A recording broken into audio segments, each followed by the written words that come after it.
খেলাটা সুষ্ঠুভাবে হতে দিন। মঞ্চের সামনেটা এইভাবে ভিড় করবেন না, সবাইভাবে চলতে থাকবে, বেশিক্ষণ লাগবে না। 6.6 ওভার 7 ওভার ম্যাচ বেঞ্চটা রয়েছে পার্থ সাহেবের উপর, যে আপনারা বসে যান, না হলে কিন্তু মহিলারা খেলাটা দেখতে পাচ্ছে না।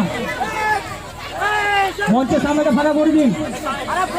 বল করছে বাপ্পা, লেফটি বল বাপ্পা ঘোষ, রিভার্স সুইপ করলেন, সেখানে রয়েছে পয়েন্টার যে ফিল্ডার বাউন্ডারির কাছাকাছি। ওভারের পরিসমাপ্তি। আর কি রান চলে, আর কি দল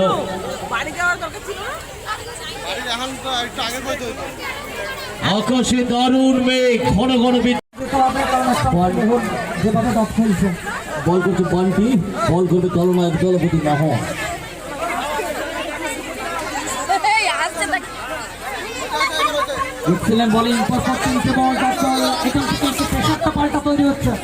অবশ্যই অবশ্যই প্রেশার আসতেই পারে।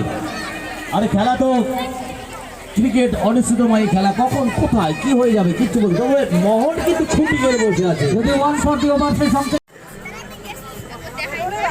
তবে সঞ্জয় আমি একটা কথা,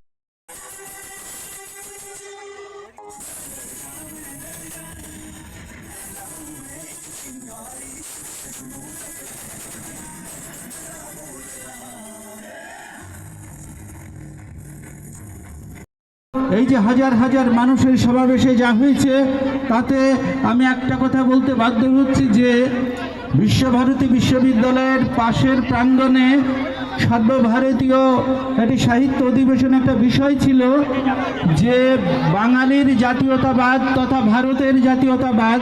তাতে আমি একটা প্রবন্ধ লিখে একটা মন্তব্য করেছিলাম যে ভারতবর্ষে জাতীয়তাবোধ ছিল না কখনো, ইংরেজের সাথে সাথে জাতীয়তাবোধ চলে যায়।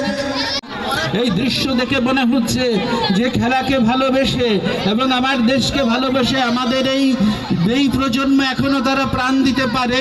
রবীন্দ্রনাথ ঠাকুরের একটি কথা আছে যে